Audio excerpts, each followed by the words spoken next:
लोकसभा चुनाव 2024 को लेकर के सियासी सरगर्मी सातवें आसमान पर है। बक्सर में सातवें चरण का मतदान 1 जून को होना है। उससे पहले सभी राजनीतिक दल अपने अपने प्रचार प्रसार में जुटे हुए हैं। भाजपा का यह गढ़ रहा है और इस बार इस सीट पर महागठबंधन अपना दावा ठोक रहा है। ऐसे में हमारे साथ बातचीत करने के लिए जुड़ चुके हैं भाजपा के कई सारे नेता, जिसमें से पंचायती राज प्रकोष्ठ के प्रदेश संयोजक ओम प्रकाश सिंह गुवन भी यहाँ पर मौजूद है। आइए इनसे बातचीत करते हैं और जानते हैं क्या स्थिति रहने वाली है। क्योंकि आप लोग लगातार जो है क्षेत्र में घूम रहे हैं, प्रचार प्रसार कर रहे हैं। 10 सालों तक बीजेपी का यहाँ पर सत्ता रहा है अभी लगातार। अब महागठबंधन का दावा है कि वो जो है इस बार यहाँ पर बदलाव होने वाला है और महागठबंधन के प्रत्याशी सुधाकर सिंह यहाँ से भारी मतों से विजयी होने वाला है।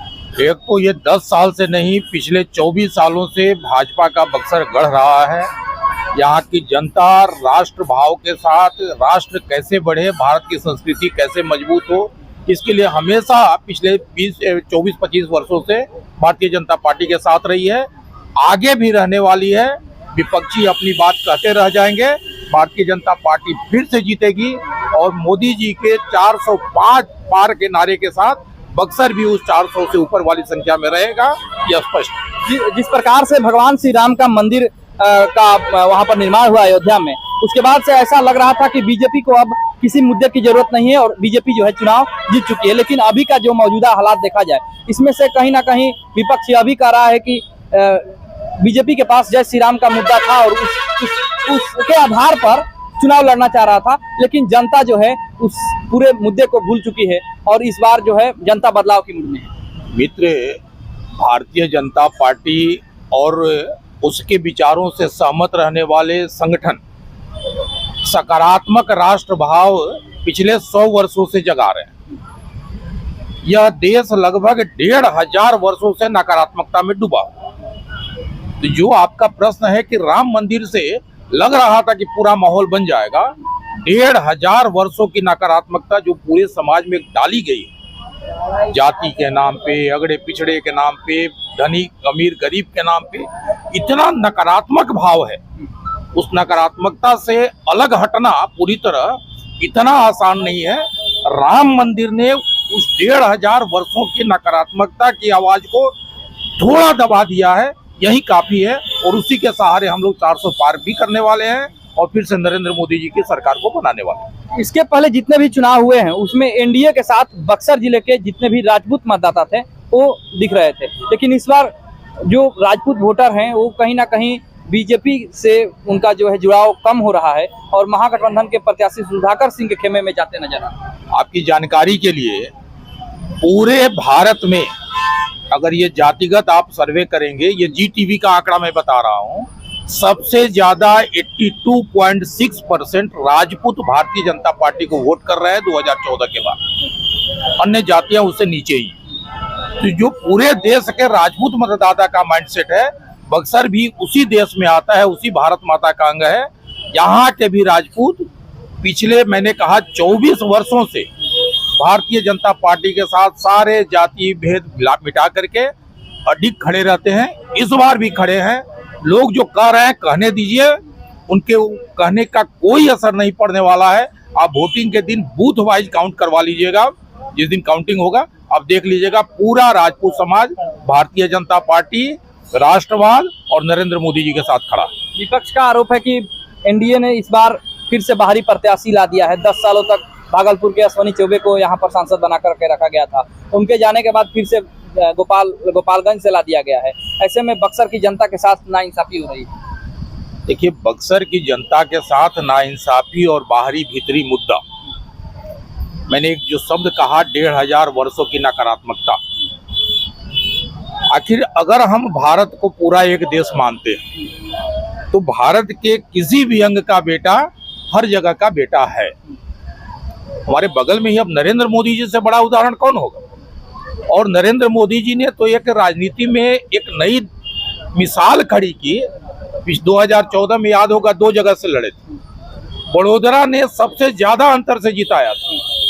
ये जो नकारात्मक शक्तियां हैं उस समय भी चर्चा करती थी कि बड़ोदरा रखेंगे, बनारस छोड़ देंगे। उन्होंने जहां सबसे ज्यादा मत मिला उसको वहां रिजाइन किया और बनारस को अपना घर रखा।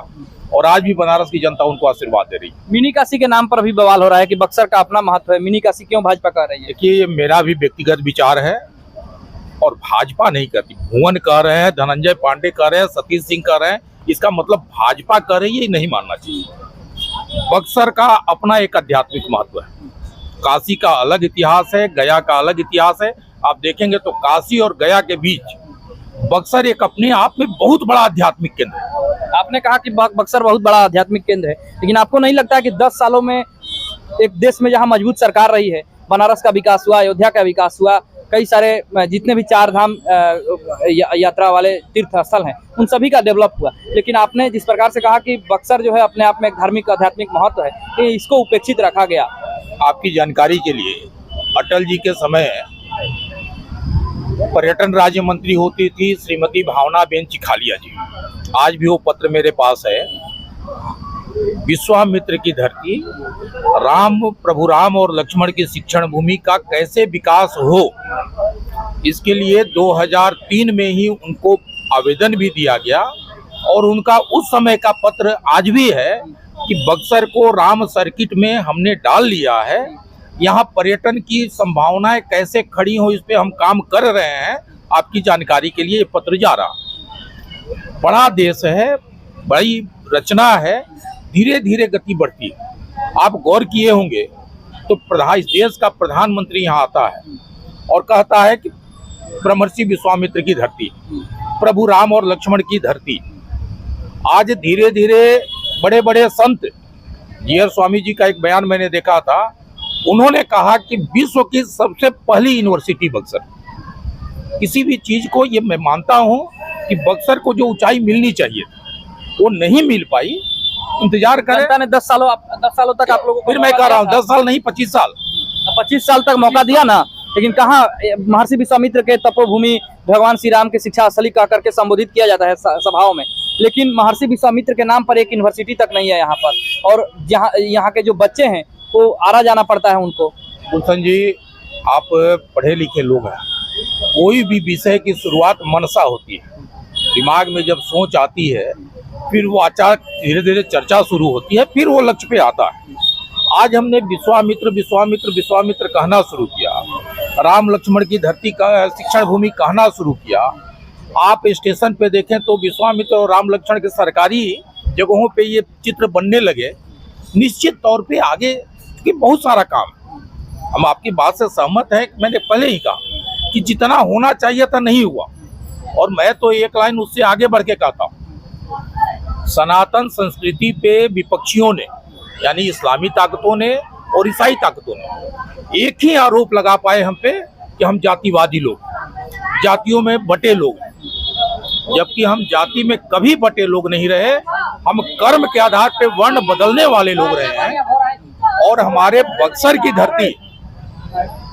की धरती यह प्रमाण है कि कैसे एक क्षत्रिय विश्वामित्र 55 साल तक क्षत्रिय रहता है और 55 साल के बाद वह फिर ब्रह्मर्षि हो जाता है। अब इससे बड़ा प्रमाण क्या होगा? विपक्ष का कहना है कि एनडीए ने इस बार जिस कैंडिडेट को उतारा है मैदान में उसमें दम नहीं है, इसलिए स्टार प्रचारकों का जो एक पूरा बड़ा सा कुनबा है उसको जिले में ला करके छोड़ दिया गया। अब फिर मैं कहूँ, अब वैसे लोगों का, मेरे बिहार के जितने उम्मीदवार हैं, कहाँ माननीय प्रधानमंत्री जी नहीं गए, कहाँ अमित शाह जी नहीं गए, कहाँ राष्ट्रीय अध्यक्ष जेपी नड्डा जी नहीं गए। अब उनके इस तर्क के अनुसार पूरे बिहार में जितने भाजपा के उम्मीदवार हैं सब कमजोर उम्मीदवार हैं, तो उनका तर्क उन्हीं को मुबारक रहने दीजिए।